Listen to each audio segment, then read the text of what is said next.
Greetings, members, one and all of the Salivation Nation. There's a multi-millionaire. We're talking a really old multi-millionaire who's been around a long time. You'll see where he's been and how he has made his fortune. And he's giving us a dire warning here. In fact, the worst bear market of his entire life. And he says that there are two of the least dangerous assets to own today. So let's explore.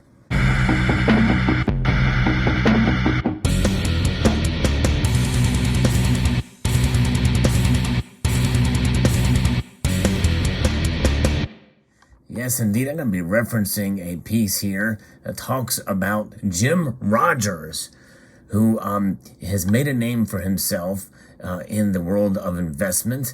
And Jim Rogers, he warns of the worst bear market of his life. And these are the two least dangerous assets to own today, especially with the S&P 500 down around 20% year to date. The picture for stocks is pretty grim. But according to legendary investor Jim Rogers, this is just the beginning. It has to be the worst bear market of my life, which means it will go down a lot and it will last a long time, the 79-year-old said earlier this month. Rogers knows a thing or two about making money in turbulent times. He co-founded the Quantum Fund with George Soros, of all people, in 1973. In the midst of a devastating bear market, from then until 1980, the portfolio returned 4,200%. Wow, what a return. And while the S&P rose 47%. If you're looking for a safe haven, Rogers says, there's no such thing as security in the investment world. Let that sink in, folks, and he's really right about that. There's really no such thing of security in terms of investments. But there are things that can protect you from the investment world. But the multimillionaire points to two strengths that could help you weather the onslaught ahead. And one of them is silver. That's right. Silver is probably less dangerous than other things. Now, you think about it, he's referring to silver, and you know what's coming next, the other thing, as less dangerous assets. They still can be dangerous. And that's something that I want to warn people about. And I've talked about that on this channel for a number of years. There are downsides to every asset class, including those who have stood the test of time, if you don't play your cards right. And, you know, that's kind of one of those little cliches that we hear about. But, you know, there are stupid ways to buy. Pardon the brashness of that expression, but there are stupid ways to buy and there are smart ways to buy both gold and silver. And you've heard me tout this smart dollar cost averaging as of late. I'll explain it again here as we go through here. But nonetheless, gold and silver cannot be printed from scratch, and like fiat currency.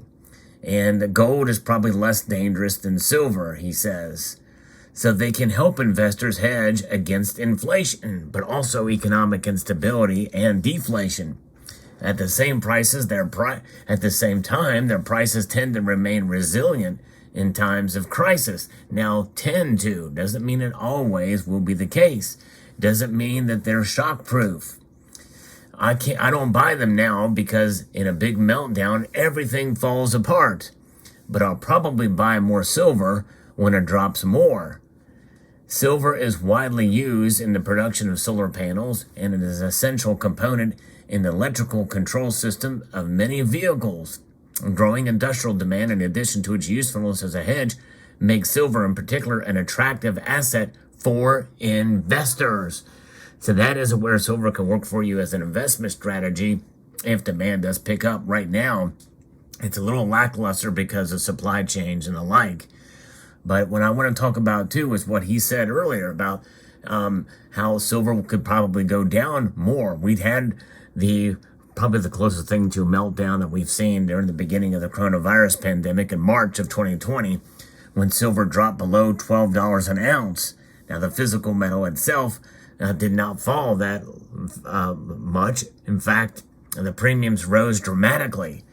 And I remember I bought a tube of Silver Eagles at the time, taking advantage of the dip, if you want to call it that, for sure. Anyways, so you can buy silver coins and bars directly from your local bullion store, your local coin shop, what's known as an LCS. You can also buy them online from multiple bullion dealers out there. We know all the big names. But you can also invest in silver ETFs, like the iShares Silver Trust, SLV, and PSLV, which is Sprott's physically backed ETF. Silver miners is another way to be able to put money into, like some of the bigger miners, WPM, Wheaton Precious Metals, Pan American Silver, Coir Mining, as well as, I'm sure you have heard of the big dog First Majestic out there as well. And so those are the ways to be able to continue to buy precious metals in these times. Now, we'll see what's going to happen, because if there is a meltdown and there's a crash in the system, like he said, silver and gold could possibly go along with it in the short term. But this is not something that you should buy with the hopes to flip as an investment strategy. Precious metals are protections, and they're really the least dangerous in the long run. They can be very dangerous in the short run, especially if you buy them not taking into account what can be drugged down, that they can be drugged down along with other portfolios. And we'll see exactly like what we saw in March of 2020. But nonetheless, very interesting stuff from Jim Rogers, 79 years old. He knows his stuff. I did not realize he had been in business with, of all people, George Soros. But so there it is. So that is what he is saying here. This dire warning is he's seeing all the signs play out. And a lot of this is really brought on by inflation. And inflation has been started really by the Federal Reserve, and the printing press is running amok. Just like he said, you can't print gold and silver. And that is really the key. And that's why they are protections. They're limited assets. Gold is rare. Silver is less rare, but it still is not as common as the base metals. It is a precious metal for sure.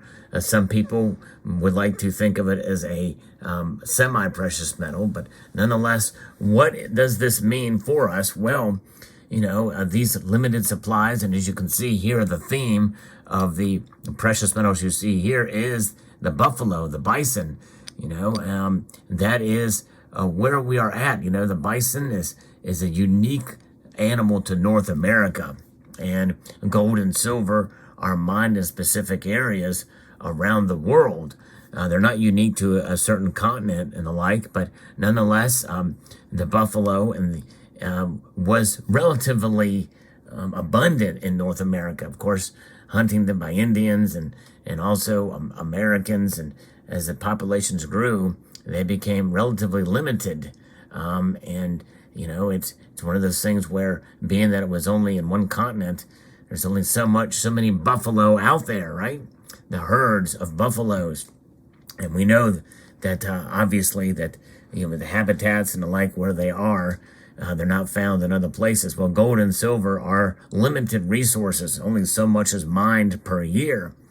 And so it's not as easy to print, although there has been more gold and silver mined over the last 100 years than all of the rest of human history combined. So that should make note that technology and the like is out there, but it's not enough to keep up with the population growth, that's for sure. But very interesting indeed what Jim Rogers has to say here, this multimillionaire. Let me know what your thoughts are in the comment section below about gold and silver, and about mining, and about limited availability, and about thinking about gold and silver in terms of being the least dangerous. That means there is some risk involved with even holding physical precious metals. You have the premiums you have to think about, and you also have to think about what could happen in the short and medium term. It may take a while for you to really be able to settle in as that savings vehicle, as that wealth preservation aspect. That is one of the strong points of what gold and silver do. But you can pick any 2 points in time or span of time, and you can make a strong argument against them as being hedges against inflation.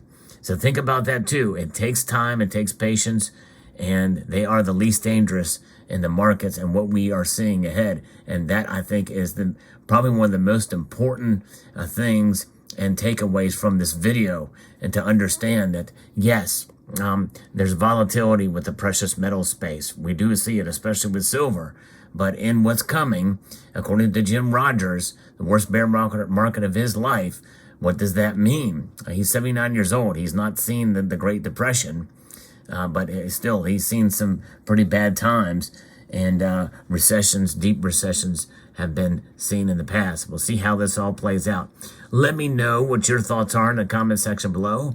Would like to extend a multitude of gratitude to you all for taking the time to watch, and encourage you to please rate, share, comment, and subscribe.